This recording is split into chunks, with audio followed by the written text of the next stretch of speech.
This is the Saturday morning interview. My name is Geoffrey Onditi. Entrepreneurship among the youth is key to any development. The youth in Kenya are the cornerstone of society and must be nurtured to take active leadership roles in the country. Giving them power financially is key to attaining quality leadership. ENACTUS-Kenya, a non-governmental organization, has been mentoring young Kenyans since 2002 to take entrepreneurship as a key factor in development. Winnie Nanjala is a youth who is also taking her time to mentor young Kenyans into advancing entrepreneurship. She is the director of ENACTUS-Kenya, and today she is our guest on the Saturday morning interview. So, what incentives are required to entice young people to promote entrepreneurship? Share comments on our KBC English Service Facebook fan page.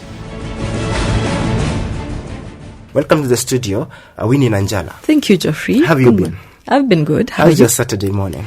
Saturday's always Saturday. Busy. Winnie, when you talk about ENACTUS-Kenya, what is ENACTUS first of all? We are a dynamic community of entrepreneurial action leaders. And by community, we mean we have 34 universities, affiliate universities in Kenya. We have over 3,000 students from the 34 universities, and over the years since 2002, we have over 4,500 alumni. In this community, we also have business leaders who come on board as advisors, as partners, and you also have academic leaders who advise students in university. When you talk about advising students in universities, what do you mean exactly?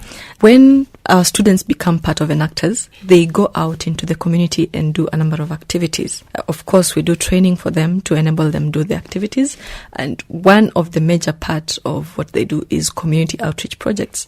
In the community outreach projects, students from a team go into the community, they identify a need in the community. After they have identified a need, they sit down as a group, brainstorm, and develop a solution for the need they have identified. Then we give them training that will enable them go out and implement the solution they have developed. At the end of it, they measure the outcomes of the work they have done. It seems a complicated story there. But first of all, I want you to tell me the story of ENACTUS in Kenya. You said it started in 2002. The history of ENACTUS begins when our director was going from university to university. Who's your director? Mr. James Shikwati. Yes. Director of Interregion Economic Network and also country director for ENACTUS-Kenya.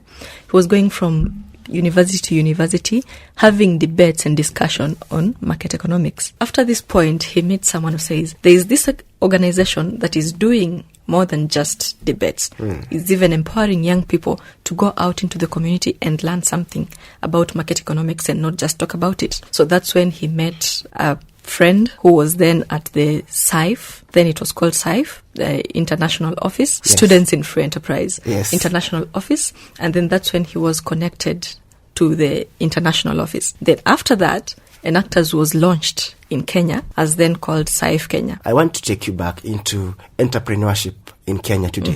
When we talk about entrepreneurship, we normally look at older people. Young people are normally not into entrepreneurship. Why so? My personal view, yes. I think it's the perspective they have on entrepreneurship. Most of them keep on saying, I'm an entrepreneur. And for most of them, entrepreneurship means a lot of things. It means capital. It means you have to run around with KRA. It means you have to run around looking for lawyers. So they haven't actually looked at the process of doing it. They just think that's the process of doing it. So for most of them, they have not really thought about doing it.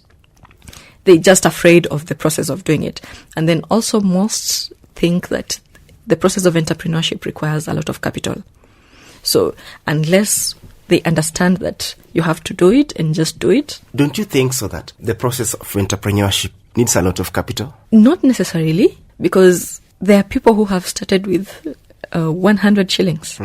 If you talk to James Mwangi, he'll tell you that, CEO of Equity. I've read he started with 100 shillings. So it's about the initiative you have. And then also in ENACTUS, we teach students about the importance of social capital. You may not have the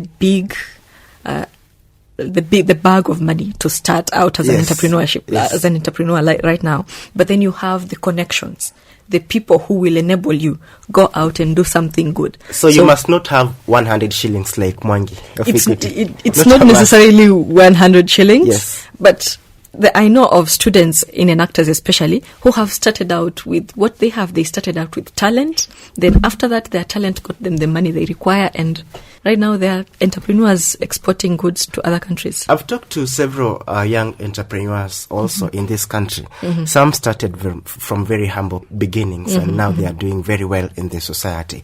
But I've also talked to many young people in this country and they say that they are normally not very well supported from various stakeholders. What do you think about that opinion? That question actually brings me back to a session we had recently at the Consumer Goods Forum. Yes. And the same question arose.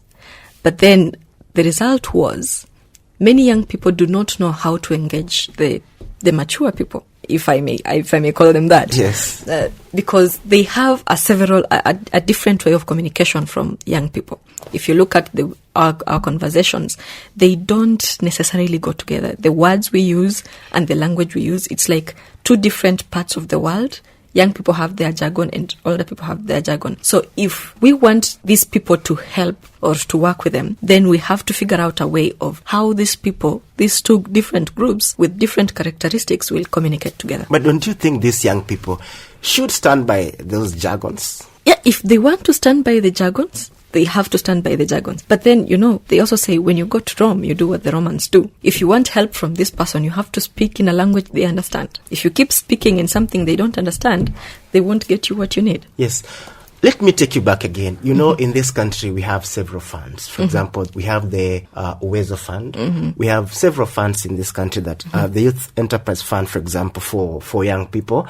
But these young people also are not utilizing these funds very well. And they also complain that they are not able to access these funds. For most of the part, I think, is they do not understand or maybe they do not know how to access the funds. I think that's where it all begins. The funds are there, yes. For most of these funds, especially set aside by government, you have to fulfill certain requirements, and most of the youth do not understand that they need to fulfill certain requirements. I think they expect, just like we were mentioning earlier, to be as easy as betting. You just enter some USSD code and it's there.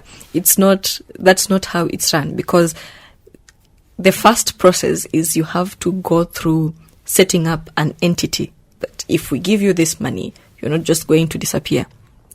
And that's a risk that most people who are giving funds to youth run.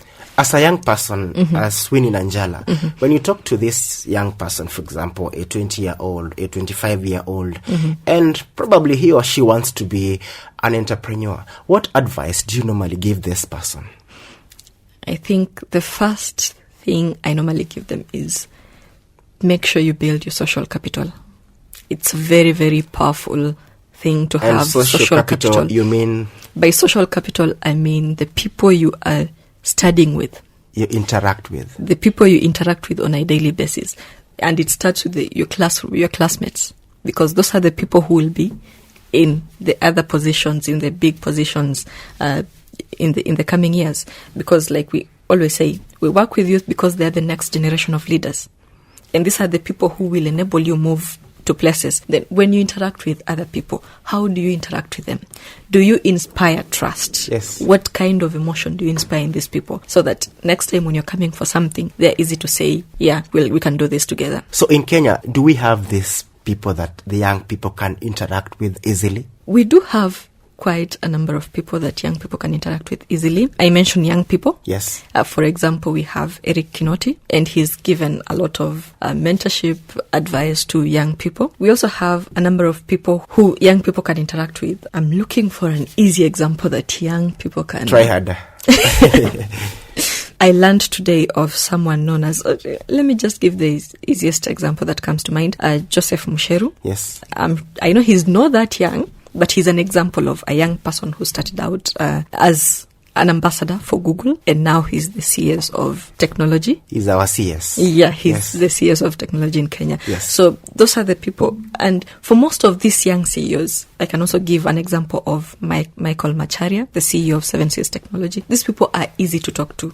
I can also give another example of James Moria, CEO of Centum. These people are easy to talk to, and they give a lot of advice to young people. They are easy when you say, I want to discuss something with you on this, and this, and they give their now advice. Young people can also utilize the social media to reach these people. If they can't go there personally, they can communicate on social media, I'm sure. Yeah, they can communicate on social media. It's easy.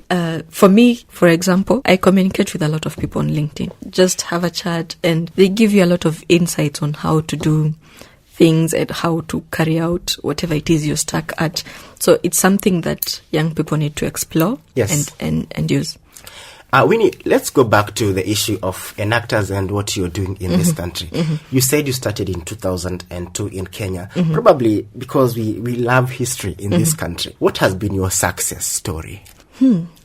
A success story, I think, first is to the alumni that we have. Time to time, you walk out there and you meet an alumni who is doing well, who is running their own business, who is holding a position in this company, who has gone out of their way, and some of them have even gone to master's degrees outside. So it's a good feeling to meet our alumni. And talking of alumni, I'm also an alumni.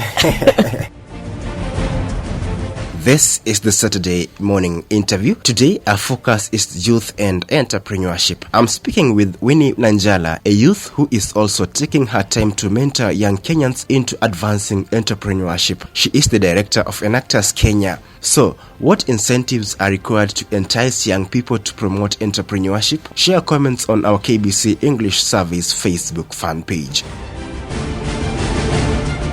You have these students in the university. You mentioned several thousands that you're mentoring now. You empower these young people to empower the community. Yes. I'd like to know exactly how you empower the young person. Yeah, because that is the main reason that you're here. There's something we call the ENACTUS experience. It begins when you are recruited. And you are recruited, then you're given training to understand what ENACTUS-Kenya is. Then after training you're given, you go out into the community. And in between doing the community outreach projects, you're given more training on how to handle issues, and especially for leaders, because they're also leading a group of people just like the HR manager is. So the team leaders are given training on how to handle a big number of people, how to communicate for the team members, how to manage logistics and all that. So it's just like a whole training which you'll need if you are running a business. Yes. Because at the end of the day, that team is just, it's run almost like a company. Have to communicate. In July, because most of our competitions happen in July. Yes, like this is July now. So in July, the students come and do a report of what they have been doing in the community. And in that report as well, they also learn a number of skills. And the competition itself is an experience to give you a feeling of how it feels to win, how it feels to lose, how sharing knowledge with... Before we go there, there's the issue of coordinating the 3,000 or more students. How does ENACTUS do this? In our office, we have a very able lady called Monica Nyaga. She is the program manager, and she's the one who is in charge of coordinating the 3,000 students. Most of the time, what we have is all teams have team leaders and faculty advisors. Faculty advisors are members of staff who advise the team and also are a link between ENACTUS and the teams on the universities. So we do it through the team presidents. The leaders of the team are called team presidents, and also we do it through the faculty advisors and the deans of students at business school. So, for example, do you go to the universities or do they come to a particular area? What do you do exactly? We have events where we go to universities, and those we call them on-campus training activities, and we go to each universities and offer them training and listen to the challenges they have faced as a team and give them insight on how to solve them. And then we also have a collective training programs. Like this year we've had two such. One was the ENACTUS-Kenya Presidents Forum, where it was just team presidents from 32 universities discussing the challenges they're facing and how to handle them in the coming year. Then the other was ENACTUS-Kenya Team Leaders Forum, where we brought together 300 students from universities around Kenya. We were also discussing issues that affect their teams and as a leader, how to handle them. Do you recruit them? Yeah, we do recruit them. And then it's up to them, through a process they have decided, to decide who the leader is. What development have you seen among the university students who are under this program? Students are always busy. What they're normally doing, Yes. I do not know. Yeah.